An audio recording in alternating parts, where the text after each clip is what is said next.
Hello class. For this online collaboration, I will be sharing with you how I incorporate writing to learn strategies within my social studies content area. My top 3 writing to learn strategies are story maps, writing journals, and reading responses. Graphic organizers are something that I really love to use, and I found it on the All About Adolescent Literacy website. And this technique uses visual representation to help students to organize the important elements of a story by learning how to summarize the main idea, character, setting, and plot of an assigned reading. To implement story maps, I first decide on the text that I would like for students to read, and then determine the key elements of that text that students should be able to identify. And then select or create a story map that is appropriate for the type of assigned reading, whether it's fiction or nonfiction, and then model the steps to ensure that students understand why and how to use the strategy. I also need to make sure that I'm monitoring and supporting students as they work to ensure that they do know how and why they're using the strategy. I have chosen The Ropes of Revolution, The Tale of the Boston Tea Party by Jay Gunderson from my text set to model this strategy, and I've chose this book because of it being a historical fiction. I like the story elements that are in it, and those are the ones that I would want my students to identify. Things like the setting, main characters, the problem, and the solution. I have printed off a blank story map from off of the All About Adolescent Literacy website. And how I would model using this strategy is I would do a read aloud, and then I would think aloud as I was reading to demonstrate how I would fill in the parts of the story map. Now I have already read The Ropes of the Revolution and have filled out a story map. So I'm going to walk through it and just describe and explain how I filled it out and why. So it has a place for your name, the title of the book, and then as I read, title and name before reading. As I read, then I can fill in some of this information. By doing so, I found out the setting, where was in Boston, when, December 1773. And then as I continue reading, I discover that my main characters are Mr. Diggins and Benjamin. The problem that Benjamin encounters is that he wants to join the rebels in tossing and getting rid of the tea, but Mr. Dickens has locked him in his room. Now, what I like about this particular story map is that it provides you with places to put events, the events that are leading up to or during the problem. So event 1 is that Mr. Diggins catches Benjamin leaving a Sons of Liberty meeting. Event 2 is that Benjamin tries to convince Mr. Diggins that nothing is going on. Event 3 is that Benjamin is locked into his bedroom on the 2nd floor. As I complete the book, I discover that the resolution for Benjamin is that he uses sheets from his bed. He rips them into strips and then makes them into a rope so that he can climb out the window and down the side of the building so that he is able to go join the rebels in tossing the tea out. So, that is a story map. I like graphic organizers, and one way that if you wanted to scaffold or differentiate this is that you could scaffold in that some of the information can already be filled out on the story map for some of your students that might have a little bit of time struggling with reading, so that you can fill out some of the information and that way that those students could see how it's filled out, and then they can fill in some of the other stuff. And you can continue to scaffold it where you fill out even less of the information and work the student up to a point where they could fill out the story map all by themselves.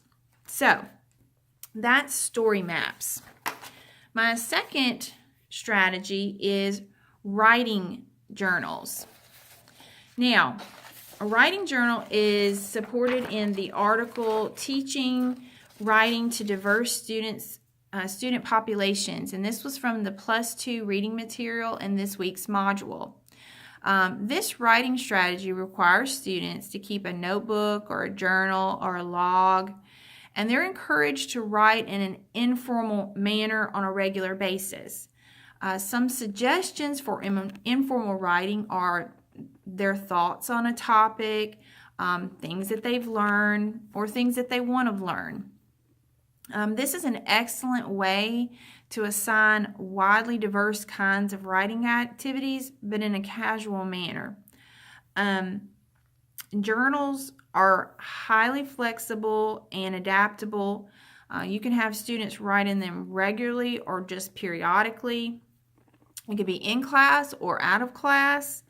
As with all writing to learn activities, don't feel that you must grade these notebooks.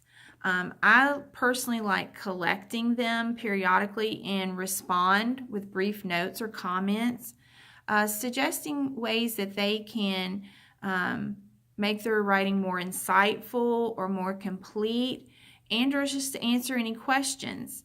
To model how to use journal writing, I will write my thoughts on Samuel Adams, which is the central focus of my social studies topic. So I have a composition notebook here. And again, you can use this, you can use a spiral, you can create your own writing journals for your students. Again, remember, it's highly flexible and adaptable to use however you want.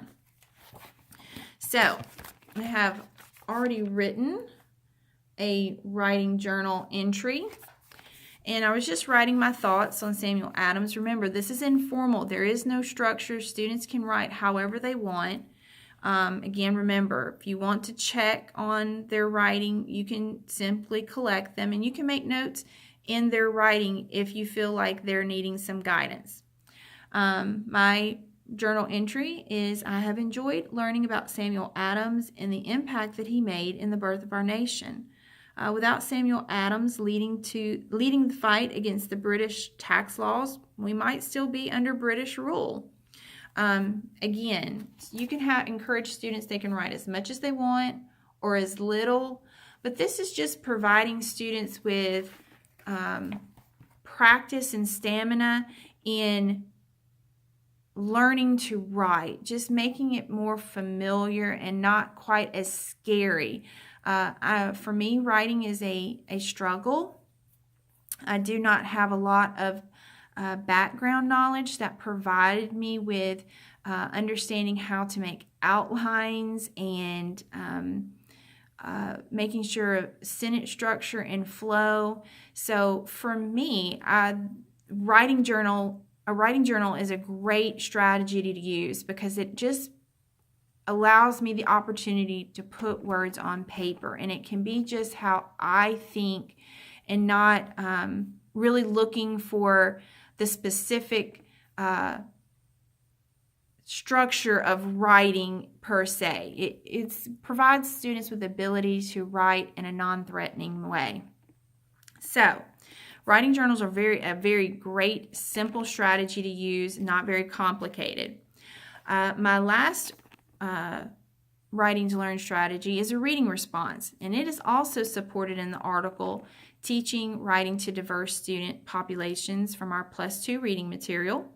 I know that this might sound and look similar to journal writing, but this is a more structured system of writing that can be used for informal assessments as well.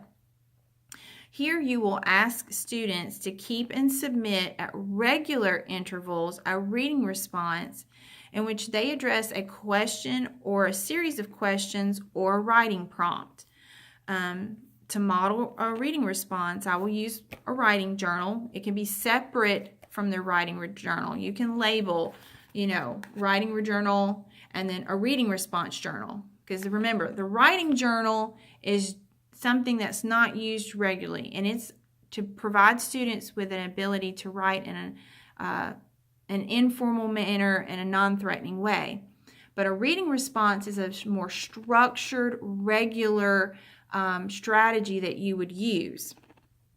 So you want to make sure that you keep your journals labeled and separate so that students know how to use both of them appropriately.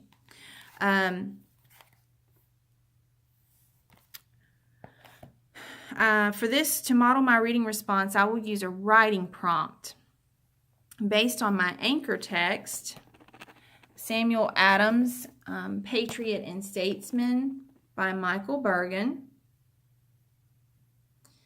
And you would respond in your journal after reading to a prompt. The prompt that I have created based on my anchor text was during the Boston Tea Party. Several participants were young people, not much older than yourselves. Remember, I'm doing this for 8th grade students. And some of the participants in the Boston Tea Party were younger people. There was quite a few teenagers.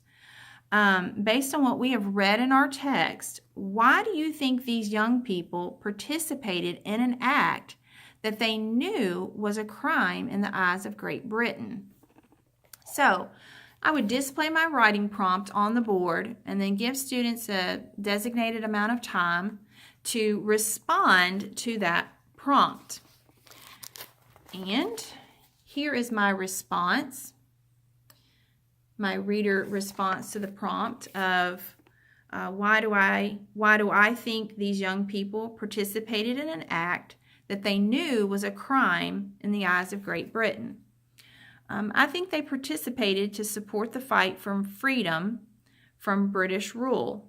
I think this because they had always lived in America and did not have the same loyalty to the king, unlike some of the other colonists that had left England to come and help start the colonies. So I just did a very short response for the purpose of our online collaboration. But you can have students, you can give them specifics on it needs to be 1 paragraph or 2 paragraphs. And again, this is a way of using it as an informal assessment for any of your writing standards that you need to have grades for. So I hope that you will consider one or all of these strategies, writing to learn strategies with your students to promote writing and build valuable literacy skills. Thank you.